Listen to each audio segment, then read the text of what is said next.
Hi, this is Jesse Williams, narrator of the audiobook Hit and Miss by Derek Jeter with Paul Mantell. Hit and Miss, part 2 of this series about Derek Jeter's life coming up as a young man, a growing boy, and a baseball player, a teammate, a team leader, a big brother, a son.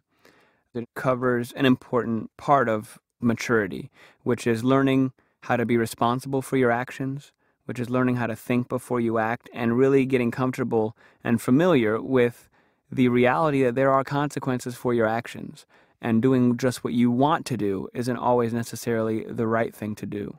So we get to see our main character experience that on the baseball field, personally in the house, as a big brother and as a son who has an obligation to respect both of those roles, as a friend, learning how to be a good friend, which sometimes means doing things you wouldn't necessarily want to do. Like maybe Derek at a point doesn't really want to play golf with his friend, but he promised he would, and he knows it would really hurt his feelings. So he bites his lip and makes that sacrifice for the friendship because he knows it matters how you make other people feel. You're not always the most important person in the room.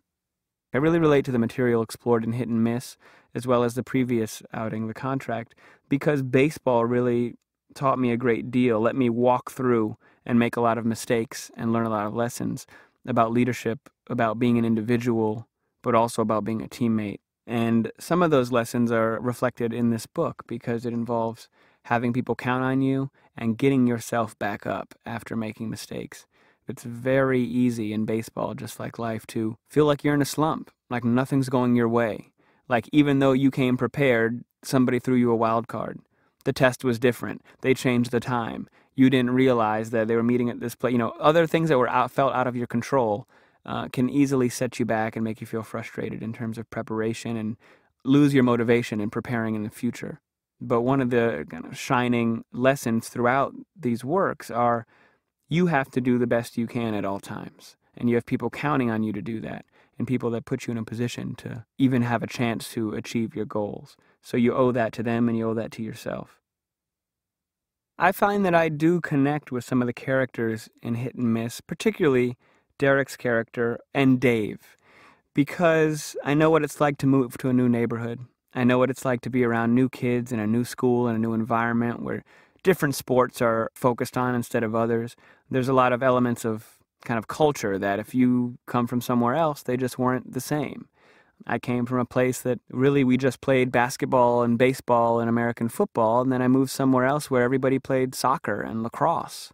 And I didn't know how to play those things, and everybody spent their whole life playing those things. So for me to try, I wasn't very good compared to them at my age because they had a 6-year, 7-year head start.